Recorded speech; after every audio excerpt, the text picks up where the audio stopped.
Gracias, Señor, por tu amor y tu misericordia. Gracias, Padre Santo, por lo bueno que tú eres, Señor, y porque nos permites, Padre, estar aquí compartiendo tu palabra, escuchando tu palabra, Señor. Padre, te rogamos que en esta mañana tú abras nuestra mente, abras nuestro corazón, abras, Señor, nuestros oídos, Padre, y que tu palabra, Señor, nos cambie, que tu palabra nos toque, Señor, que tu palabra hable directamente a nuestro corazón, a nuestra vida, mi Dios, y que podamos, Señor, salir de aquí transformados, Padre. Te ruego que en esta tarde, Señor, sea tu palabra la que hable, Señor, y no sea yo, Señor. Simplemente que me utilices, Padre, y que podamos darte la honra y la gloria solamente a ti, Señor. En nombre de Jesús. Amén. Bueno, vamos a estar en este Lucas capítulo 1 y el título es la alegría que sobrepasa cualquier dolor o cualquier acontecimiento. La alegría es algo que siempre estamos buscando, ¿no? La alegría, el gozo, la felicidad. Es algo que incluso la sociedad, ¿no? El mundo nos dice, busca la felicidad, busca siempre el estar feliz. Y hay una película que ya se la sabe, que se llama En busca de la felicidad. Y en esta película es basada en una historia real, la historia de Chris Gardner se llama. Él empezó a vender era como algún tipo de tecnología en los años 80 por allá. No le fue bien, llegó a ser muy pobre, y su esposa lo dejó, quedó con su hijo y él estaba viviendo en shelters, en refugios para gente indigente, y estaba con su niño. Entonces de repente ve a alguien que llega en un carrazo, ¿no? Y le dice, oye, ¿a qué te dedicas? Y le dice, pues trabajo en la bolsa de valores aquí en Nueva York. Y se pone a pensar y dice, yo quiero hacer eso. Y toda la película pasa de que él está estudiando y está trabajando, se está esforzando, que es algo muy bueno y que todos deberíamos de hacer, ¿no? El esforzarnos en hacer lo que el Señor nos ha puesto a hacer. Está trabajando, está estudiando, está cuidando de su hijo y es un excelente padre. Cuando consigue un trabajo, un interinato en esta compañía donde está compitiendo con gente obviamente mucho más joven que él, porque él ya es grande. Y él echa todas las ganas del mundo y está haciendo este trabajo. Y en el último día, el patrón o el jefe le dice, Chris, vente mañana porque tienes el trabajo. La película básicamente se termina él en medio de una calle de Nueva York, saliendo de Wall Street, con las manos así, dándole gracias a Dios, porque esa es la felicidad que le encontró. Y a veces, cuando vemos una película así, decimos, esa es la felicidad. Esa es la felicidad que yo quiero para mi vida. Yo quiero tener la vida de Chris Gardner, ¿no? De echarle ganas y de salir adelante, y no importa los obstáculos que yo tenga, yo quiero tener esa felicidad porque ahora es un hombre exitoso y fundó su propia compañía y es millonario y tiene todo lo que podría haber deseado cuando estaba viviendo de indigente. Y esa es la felicidad que el mundo nos da, que el mundo nos lleva, nos dice, esta es la felicidad, que tengas cosas materiales, que tengas un buen trabajo, que tengas lo que no pudiste tener de niño. Son cosas buenas, no estoy diciendo que sea malo, son cosas muy buenas, pero esta no es la felicidad y no es lo que el Señor quiere de nosotros, ¿no? Como creyentes tenemos el pensamiento, ¿no? De que la felicidad va mucho más allá. Cuando llegamos a lograr esa meta, ¿no? De poder tener nuestro propio negocio, de poder sacar su certificado, su licencia, sacar su casa, sacar lo que usted piense que le va a dar felicidad, y la tiene y dice, ¿y ahora qué? ¿Qué sigue? Ya tengo mi casa, estoy feliz, pero ¿qué sigue? A los 3 meses se le va la felicidad y dice, ¿y ahora qué? ¿Me compro otra casa? ¿Para qué? Si no más puedo vivir en una. Entonces, la felicidad, vamos a ver que es algo que es para lo eterno. No es algo para aquí. Aquí lo podemos disfrutar, pero en la eternidad lo vamos a experimentar. Bueno, esta alegría, hermanos, podemos ver en estos versículos que leímos que la alegría viene de la salvación. La alegría viene de la presencia de Dios en nuestra vida. La alegría viene porque Dios se fija en los humildes. Y la alegría viene porque Dios hace grandes cosas. Vamos a ver un poquito el contexto de estos versículos que la hermana leyó. Y podemos ver en el capítulo 2, esos versículos del 39 al 45, podemos ver que aquí María fue a visitar a su prima. Y dice que 41, aconteció que cuando Elizabeth oyó el saludo de María, la criatura saltó y Elizabeth fue llena del Espíritu Santo. Y le empieza a decir: bendita tú entre las mujeres y bendito el fruto de tu vientre. ¿De dónde se me concede esto, que la madre de mi Señor venga a mí? Y el 44, aquí nos vamos a quedar un poquito. Porque he aquí, cuando llegó a mis oídos la voz de tu saludo, la criatura saltó de alegría en mi vientre. La criatura saltó de alegría. Entonces la alegría viene por la presencia del Salvador. No saltó porque llegó María sola.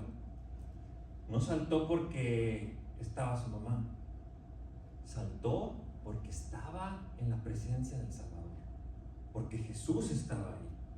Entonces, y el versículo 45, bienaventurada la que creyó, porque se cumplirá lo que se ha dicho de parte del Señor. Esta bienaventuranza no es la primera que vemos aquí en Lucas. Es una bendición. Es una bendición que es solamente para los que obedecen al Señor. Cuando usted obedece al Señor, el Señor lo bendice. De maneras que no nos podemos imaginar.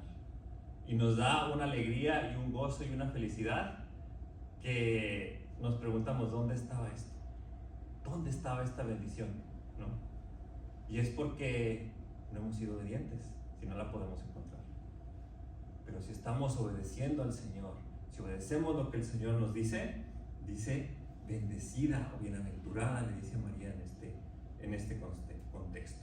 Entonces, la alegría podemos decir que viene de la presencia de Dios. Ahora vamos a ver, si me acompañan al Evangelio de Juan, capítulo 15.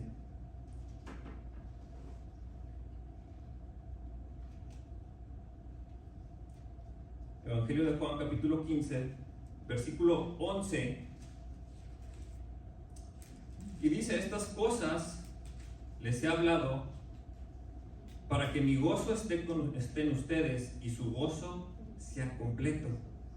Entonces el Señor quiere que nuestro gozo sea completo. El Señor quiere que el gozo de Él sea el gozo de nosotros. No quiere que tengamos simplemente una alegría momentánea, que tengamos el gozo que es el gozo de Él.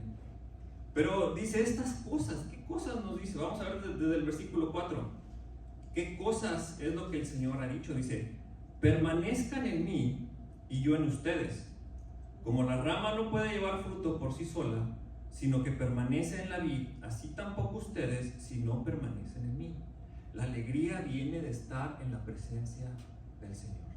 Si no permanecemos en el Señor, no podemos dar fruto. Si no damos fruto, no podemos encontrar esa alegría, no podemos encontrar esa felicidad. Si no estamos en la vid, si no estamos ahí, no podemos tener la alegría, el gozo que el Señor nos puede dar. Dice: yo soy la vid y ustedes las ramas, el versículo 5. El que permanece en mí y yo en él, este lleva mucho fruto, pero separado de mí, nada puede hacer. Si alguien no permanece en mí, es echado fuera como rama y se seca, y las recogen y las echan en el fuego y son quemadas. Pero si permanecen en mí y mis palabras permanecen en ustedes, pidan lo que quieran y les será hecho. En esto es glorificado mi Padre, en que lleven mucho fruto y sean mis discípulos. Pero el Señor no solamente pide que estemos delante de su presencia, pide que seamos obedientes a su presencia. que podamos estar conectados con el Señor y que podamos llevar ese fruto que el Señor habla aquí. Ese fruto es llevar el Evangelio. Ese fruto es hacer más discípulos. Ese fruto es el trabajar, el actuar. Ese es el fruto que el Señor está hablando. ¿Para qué? Para que nuestro gozo sea completo. Vamos ahí al versículo 11, dice: estas cosas, ya sabemos qué cosas nos habla del Señor, les he hablado para que mi gozo esté en ustedes y su gozo sea completo. Tenemos un gozo que va a ser completo. Cuando estamos en obediencia al Señor, nuestro gozo va a ser completo. No va a ser un gozo momentáneo, no va a ser un gozo, una alegría de ya logré esto y ahora qué. ¿Qué sigue? No, va a ser un gozo de seguir trabajando, de seguir haciendo discípulos, de seguir llevando la palabra del Señor, de seguir aportando al reino. Esa es la alegría, ese es el gozo que nos permite llevar el Señor en nuestras vidas. Y este cántico de María, si regresamos ahí a Lucas 1, este cántico de María es una respuesta a lo que Elizabeth le dijo. Y ya leímos esos versículos, ¿no? Bienaventurada la que creyó, porque se cumplirá lo que se ha dicho de parte del Señor. Y María empieza a exaltar al Señor, empieza básicamente a cantar. No les voy a cantar porque no puedo. O sea, sí puedo, pero no canto bonito. Pero María empieza a cantar y empieza a darle gloria y honra al Señor. Y empieza a decir: engrandece mi alma el Señor y mi espíritu se alegra en Dios mi Salvador. Mi espíritu está alegre. ¿En quién? En Dios mi Salvador. No está alegre en lo que yo hice, no está alegre en mi obediencia, no está alegre en lo que el Señor en lo que ella misma está haciendo. Está alegre porque el Señor está en medio de ellos. Está alegre porque el Salvador está ahí, la lleva en su vientre. Es una gran bendición. Si vemos, hermanos, en el Antiguo Testamento hay un profeta que a veces toma tiempo encontrarlo, pero es el profeta Sofonías. Está un poquito antes de Ageo, o antes de Ageo.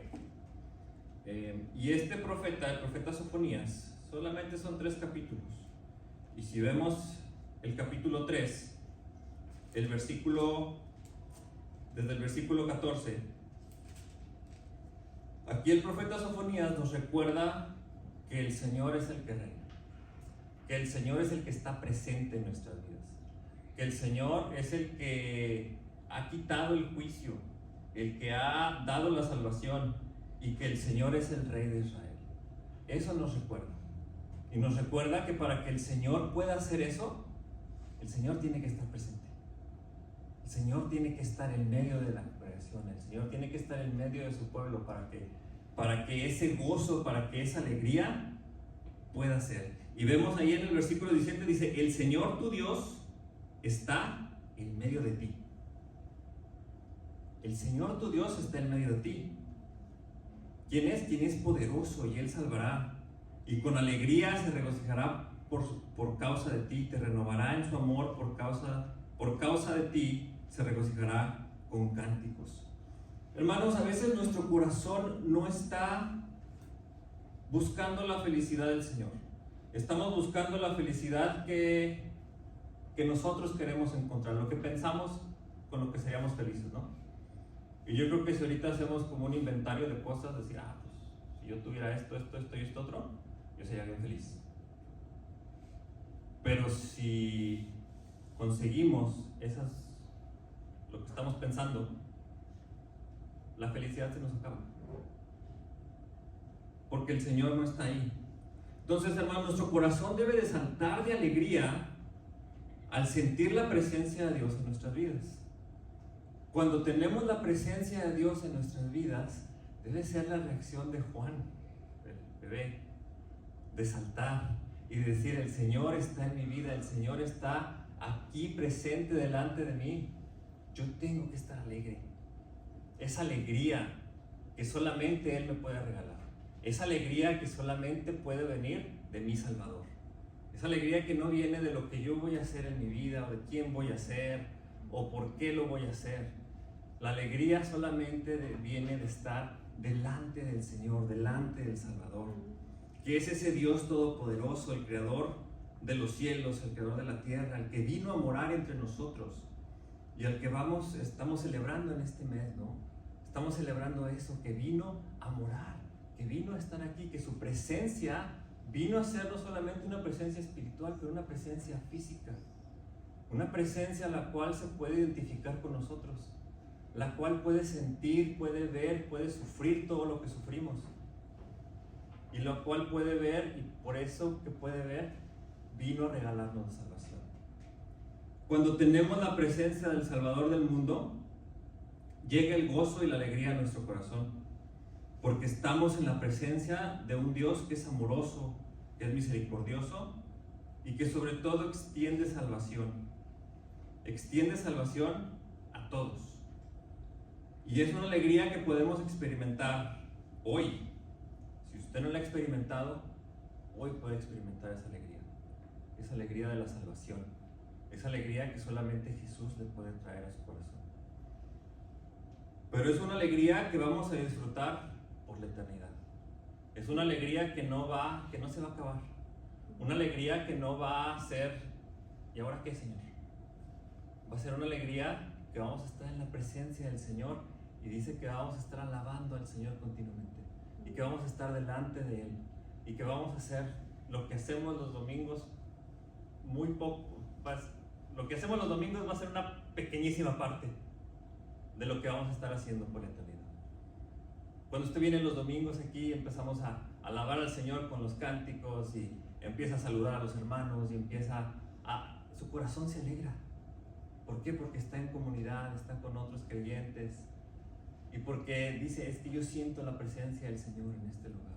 ¿Por qué? Porque estamos estudiando su palabra, porque estamos cantándole al Señor, porque están otros creyentes que están orando por usted. Usted empieza a sentir esa alegría, y apenas sale de aquí, su alegría sigue, pero va disminuyendo. Ya para mañana, ya la alegría ya se acabó. Ya para el miércoles ni digamos, ¿verdad? Porque ya lo que queremos es que se termine la semana.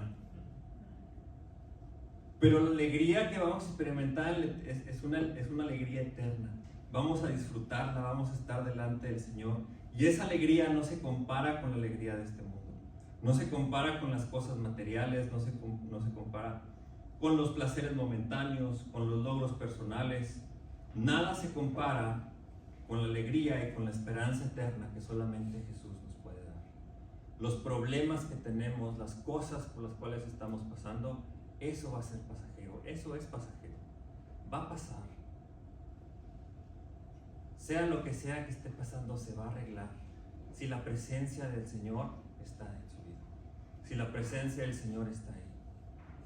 ¿Por qué? Porque va a sentir la alegría del Señor, y va a sentir que el Señor le está cuidando, o lo está cuidando, y está con usted. Pero si nos enfocamos solamente en la situación, nos enfocamos solamente en lo que podemos conseguir como personas, como seres humanos, como profesionales, si nos enfocamos solo en eso, nuestra alegría va a ser momentánea. Mira, yo trabajé para una organización cristiana, Buckner, trabajé en el área de Dallas, y constantemente teníamos eventos, y a veces eran eventos grandes. Y cuando estábamos trabajando, éramos un equipo pequeño, éramos 4 personas con el jefe. Cuando estábamos trabajando para el evento, y la emoción, y cuántas personas van a venir, y hay que ir a las escuelas y a la comunidad, ir a invitarlos y comprar las cosas y poder tener todo, o sea, era cansado, pero se sentía una emoción de estar sirviendo a la comunidad. Y cuando llegaba el día, todos llegábamos ahí temprano y estábamos contentos, y estábamos alegres, y orábamos al Señor: Señor, bendícelo, bendice este evento, porque pues lo hacemos para tu nombre, y hacemos para bendecir a las personas. Y a veces no salía todo de la manera perfecta, ¿no? Pero cuando se acabábamos con gozo también, ¿Por qué? Porque las personas iban con una sonrisa. Las personas que estaban de alguna manera sufriendo en la comunidad se iban muy contentas. Cuando el equipo regresaba una vez a la oficina, el gozo se iba disminuyendo y decía uno, bueno, y le preguntamos al jefe, ¿y ahora qué? Pues prepararnos para lo que sigue. Pero todo ese gozo, toda esa alegría que se sentía unos días antes, incluso el día del evento, se iba disminuyendo y se iba disminuyendo. Y si no teníamos un evento pronto, ese gozo, esa alegría, se iba desapareciendo. Y a veces decimos, ¿pero para qué lo hacemos? ¿Para qué lo vamos a hacer? Pero continuamente estábamos haciendo esos eventos y esa alegría y ese gozo sí disminuían. Era como una curvita. Disminuía y al siguiente íbamos otra vez. Y disminuía y al siguiente otra vez. Esa es la alegría que nos da el hacer cosas buenas, ¿no? El trabajar. Pero la alegría del Señor, el gozo del Señor, se va así y se queda estable por la eternidad. Porque esa es la alegría que el Señor nos da. Nada se compara con la alegría del Señor. Y vean, la alegría del Señor viene porque el Señor se fija en el humilde, ¿no?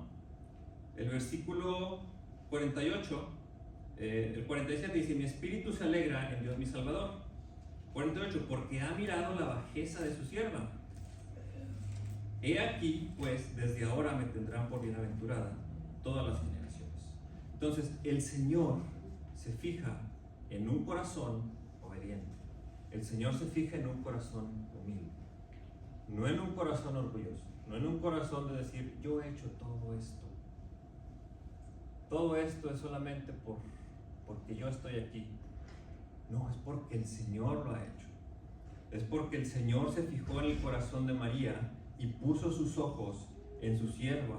Y Dios la utilizó y utiliza a los humildes de corazón, a las personas que jamás nos imaginamos que iba a utilizar, ¿no? El Señor utiliza a las personas que uno dice, pues no creo, no pienso, pues véame a mí. Yo creo que Héctor, mi esposa y Alba pueden dar testimonio de eso. De decir, el Señor, pues, quién sabe si lo va a utilizar, ¿no? Pero el Señor utiliza a las personas que menos nos imaginamos que va a utilizar. Y le puedo dar una lista extensa, ¿no? La vida de Moisés. Moisés, el príncipe de Egipto. Se fue al destierro por 40 años y el Señor lo usa otra vez. El Señor le habla. ¿Y qué hace Moisés? Obedece a la voz del Señor. Le da un montón de excusas, pero obedece a la voz del Señor. David, el más pequeño, ¿no?, de los hijos de Isaí, el más pequeñito. Cuando va el profeta Samuel a ver quién era el siguiente rey, él ni siquiera estaba ahí porque no lo consideraban. Él estaba cuidando las ovejas. Y empieza Samuel uno por uno, pues este está grandote, está fuerte, este mero rey. Y el Señor, no, este no es. Y se va a uno tras otro. Entonces, ¿cuál, Señor? Ya son todos mis hijos. ¿Son todos tus hijos ahí? No, me falta uno, pero está ahí chiquitillo. Ese no creo que sirva para rey. Pero cuando Samuel va y lo ve y dice, y el Señor le dice, este es el rey. El que menos esperaban es el rey de Israel. El que menos esperaba es el que mató al gigante Goliat. El que menos esperaban fue el que vino a empezar la construcción del templo del Señor. Era el que menos esperaban. Y es el que el Señor utilizó para expandir su reino. Los discípulos eran pescadores. Trabajaban en la pesca, día y noche. Eran hombres comunes y corrientes, no eran fariseos, no habían estudiado la ley, a lo mejor tenían algunos estudios de la ley, simplemente por la tradición. Pero el Señor decidió utilizar a estos hombres para cambiar el mundo. Y estos 11 hombres, expandieron el Evangelio del Señor Jesús. Las personas que menos se esperaban. Yo creo que el pueblo de Israel pensaba que iba a ser alguien del linaje que iba a estar en el templo, ¿no? Ahí con los fariseos. Pero escogió a estos hombres, a estos pescadores. Escogió a una jovencita de 15 años, 15 años, para llevar al Salvador del mundo en su vientre, a quien menos esperaba. Escogió a un carpintero para que criara a su hijo, a quien menos uno se esperaba. Uno pensaría, podría haber escogido un rey, pero haber escogido a alguien más importante, ¿no?, que estuviera en el palacio. Pero no, el Señor escogió a un carpintero y a su esposa, una jovencita de 15 años, para que llevaran al Salvador del mundo. ¿Por qué? Porque el Señor ve el corazón de las personas. El Señor no ve qué tan alto, qué guapo, qué bonito, qué inteligente es, sino que ve su corazón. Ve si su corazón está en obediencia, si su corazón va a ser obediente. Y es de la forma que el Señor nos utiliza, estando en obediencia. Y de ahí viene el gozo, de ahí viene la alegría, de estar en la presencia del Señor. No en mis fuerzas, no en lo que yo pueda hacer, no en cómo me vean. Y déjeme, le doy uno más. Saulo de Tarso, alguien que perseguía a la iglesia, que llevaba a los cristianos, los arrastraba y los metía a la cárcel. Nadie se imaginaba, ningún cristiano, ninguno de los apóstoles se imaginaba que el Señor iba a utilizar a Saulo de Tarso. Incluso cuando va con Ananías le dice: Señor, pero ¿seguro que es él? Porque él nos persigue, o sea, él nos quiere matar. ¿Seguro? Y le dice: tú obedece a Ananías. Y cuando los apóstoles se enteran y dicen: ¿de verdad es Saulo? O sea, el Señor le habló, va con ellos y les cuenta su testimonio, y entonces es como empieza. Pero el Señor nos da y utiliza a las personas que menos pensamos, ¿no?, nosotros. Y estas personas tienen dos cosas en común, que ya se las dije. Una es obediencia a Dios, que decidieron obedecer al Señor y decir que sí. Decidieron decir al Señor: no sé cómo le vas a hacer, Señor, pero yo confío en ti. Yo confío en que tú me vas a dar las herramientas, me vas a dar la sabiduría, me vas a dar a las personas indicadas, me vas a dar las palabras y me vas a dar todo lo que necesito para poder hacer tu voluntad. El 2 es que estas personas se alegraron, se gozaron con la presencia de Dios en sus vidas. Todas estas personas llegaron a tener gozo y alegría en sus vidas cuando estaban obedeciendo al Señor. No antes, porque Moisés duró 40 años en el desierto. No creo que haya tenido mucho gozo ahí con las borreguitas, ¿verdad? Y David tampoco creo que haya tenido mucho gozo antes de que lo hubieran hecho rey. Los discípulos no creo que hayan tenido mucho gozo antes de que el Señor los llamara. Estar pescando día tras día, día tras día. Pero estas personas se alegraron cuando la presencia del Señor vino a sus vidas. Y tal vez, hermanos, nos sentimos que no tenemos la capacidad de hacer lo que el Señor nos está llamando. No sabemos. No, Señor, yo no sé. Ponemos mil excusas, no como Moisés. Yo no sé hablar. Bueno, pues te mando a tu hermano. No, es que, pues, ¿qué tienes? Una vara. Pues aviéntala. Y el Señor nos empieza a decir, y nos empieza a dar las herramientas y decir: esto es lo que tienes que hacer. Y no nos sentimos con la capacidad de hacer lo que Dios nos está llamando a hacer. Nos sentimos inferiores, nos sentimos que no podemos con nuestro propio trabajo, con nuestra propia fuerza. Nos sentimos inferiores en nuestro rol en el hogar, como padre, como madre, como hijo. Nos sentimos inferiores en nuestro trabajo, que no tenemos la capacidad de aprender algo nuevo, que no podemos hacer las cosas o en el lugar donde el Señor nos está llamando a estar en ese momento. O al contrario, podemos sentirnos que somos muy superiores, que somos mucho más. Que no, yo me las sé todas, usted pregúnteme a mí, yo aquí soy el que sé. Ese es un corazón orgulloso. Y Dios Dios, cuando nos llama, hermanos, nos capacita. Cuando obedecemos, es cuando nos capacita. Es cuando estamos ahí. Es cuando el Señor ve que no tenemos un corazón orgulloso, ni un corazón lleno de excusas. No un corazón humilde, pero un corazón lleno de excusas. De decir, no, pues Señor, pues yo no sirvo para esto. Yo no sé. Sino que el Señor ve cuando tenemos un corazón orgulloso y cuando tenemos un corazón lleno de excusas. Pero el Señor ve al humilde, ve al que tiene un corazón humilde, un corazón dispuesto a obedecer, un corazón dispuesto a estar ahí diciendo, Señor, no sé cómo va a ser, no sé cómo va a estar, pero sé que tú vas a estar ahí, sé que tu presencia me va a acompañar y que esa alegría va a estar conmigo. El Señor nos da alegría cuando hace grandes cosas. Cuando el Señor está haciendo grandes cosas en nuestra vida, nos trae alegría, ¿no? Versículos 51 al 55 en Lucas 2 dice: hizo proezas con su brazo, esparció los soberbios en el pensamiento de sus corazones, quitó a los poderosos de sus trones y levantó a los humildes. A los hambrientos sació de bienes, y a los ricos los despidió vacíos. Ayudó a Israel su siervo para acordarse de la misericordia, tal como habló a nuestros padres, a Abraham y a su descendencia para siempre.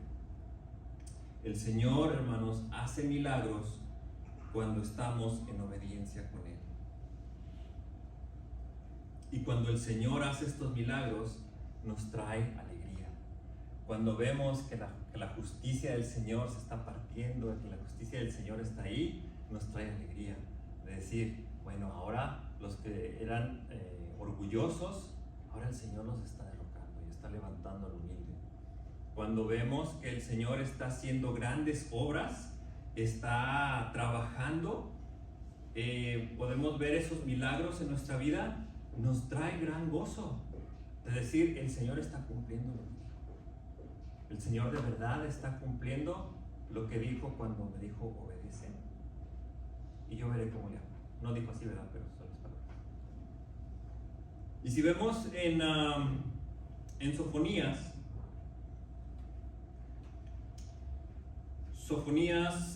capítulo 3, versículos del 11 al 13, vemos lo que el Señor hace, ¿no? Vemos lo que el Señor ha hecho ya.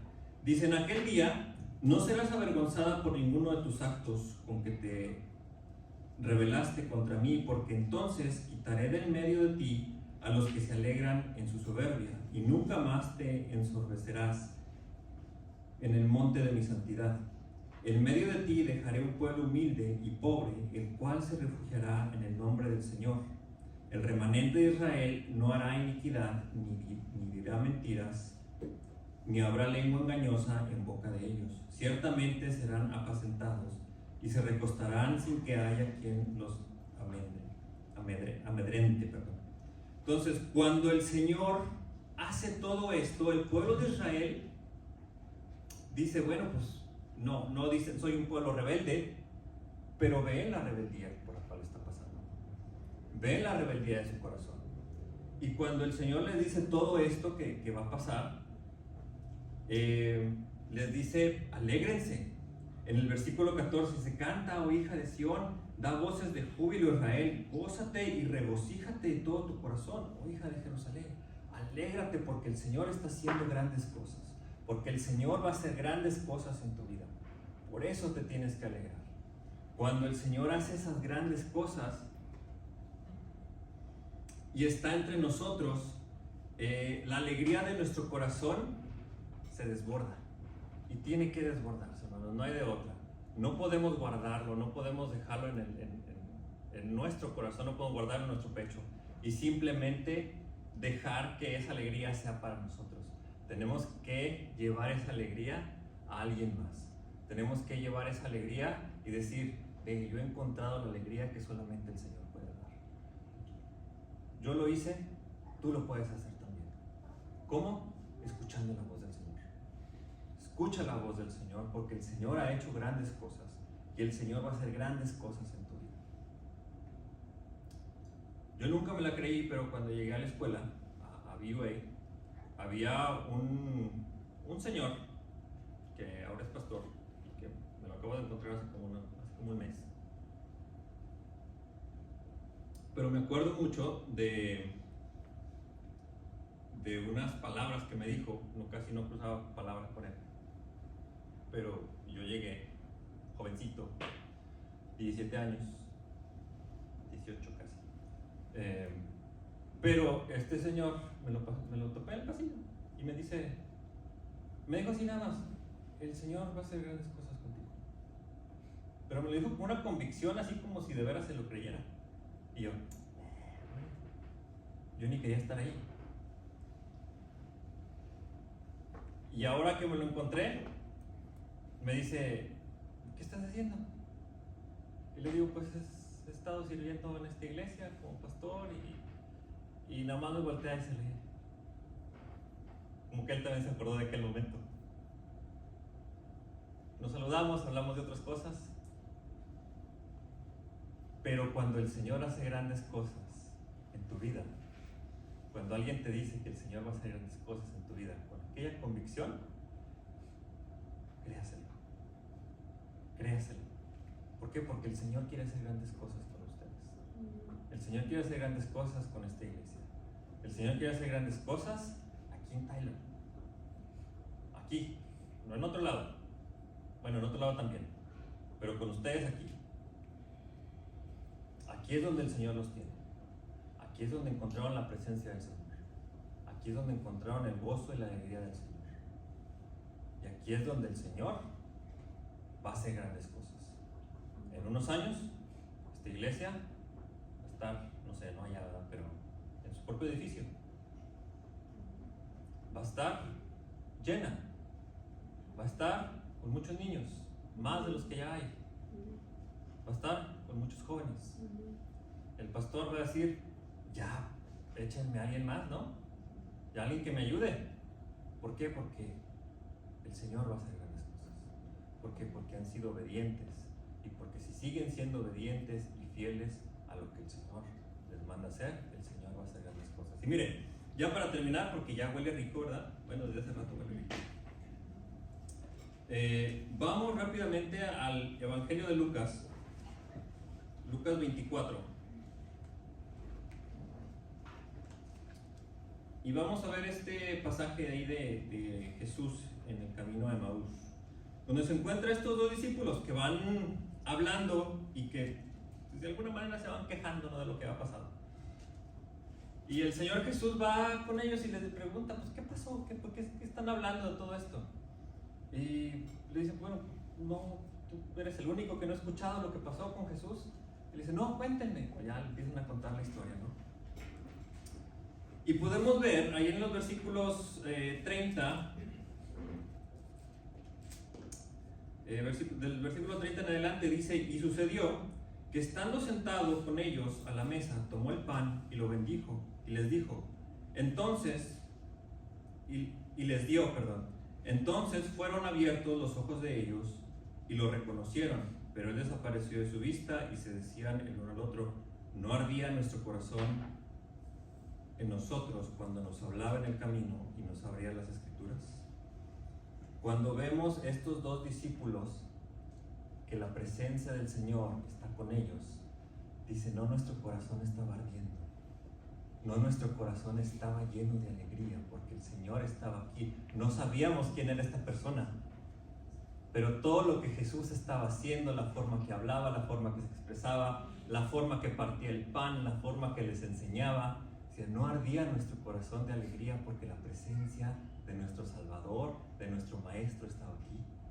Entonces, cuando la presencia del Señor, cuando la presencia del Salvador está en su vida y usted empieza a recordar las Escrituras y empieza a recordar el estar en comunidad y empieza a recordar todo eso, su corazón arde y arde de felicidad de que tiene que estar en la presencia del Señor, porque fuera de Él nada podemos hacer. Y el milagro, déjeme ver, versículos 41 y 45, Rápidamente dice, después de esto Jesús fue y se le apareció a los demás, bueno, los dos discípulos van y le dicen a los 11, y Jesús llega ahí, y el versículo 41 dice, y como ellos aún no creían, por el gozo que tenían y porque estaban asombrados, les dijo, tienen aquí algo de comer. Cuando Jesús se les aparece a estos hombres, estaba todo cerrado, no había puerta, no había nada. Jesús simplemente se les aparece. Ya habían escuchado el testimonio de estos dos discípulos, pero de repente llega Jesús y su corazón se alegra.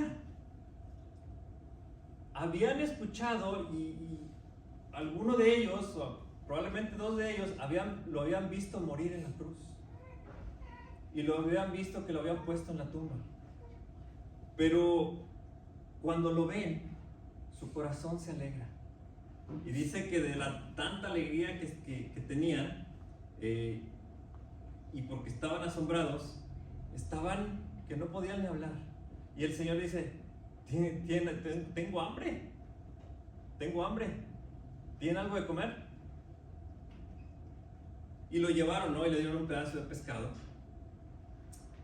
Y entonces el versículo 45 dice, entonces el Señor les abrió el entendimiento para que comprendieran las Escrituras. Y les dijo, así está escrito, y así fue necesario que el Cristo padeciera y resucitara de los muertos el tercer día, y que en su nombre se predicara el arrepentimiento y la remisión de pecados en todas las naciones, comenzando desde Jerusalén. Y ustedes son testigos de estas cosas. Hermanos, el milagro más grande es el milagro de la resurrección. Por eso estos hombres tenían gran gozo, el gran gozo de ver a su maestro resucitado, de ver al Dios Todopoderoso, al que venció la muerte, verlo resucitado. Y el milagro más grande que Jesús sigue haciendo en nuestras vidas es cambiando nuestros corazones. Ese es el milagro que Jesús, esa es la obra maestra que Jesús sigue haciendo día con día. Es cambiando el corazón de las personas, llevándolos al arrepentimiento y llevándolos a la remisión de pecados por medio de Jesús. Ese es el milagro más grande y esa es la alegría más grande que podemos recibir. Ese es el milagro más grande por el cual Jesús vino a este mundo, por el cual el 25 de diciembre recordamos que vino y que moró entre nosotros. ¿Para qué? Para que podamos tener esa vida eterna, para que podamos tener el arrepentimiento y para que podamos tener la remisión de pecados por medio de Él. Bueno, no perdamos la oportunidad de ser obedientes, no perdamos la oportunidad de llevar a Jesús nuestras cargas, de llevar a Jesús nuestros pecados y de llevar el arrepentimiento delante de Él. Vamos a hacerlo, vamos a ser obedientes y vamos a gozarnos en las cosas grandes que el Señor va a hacer en esta iglesia y las cosas grandes que va a hacer aquí en Perú. Vamos a orar.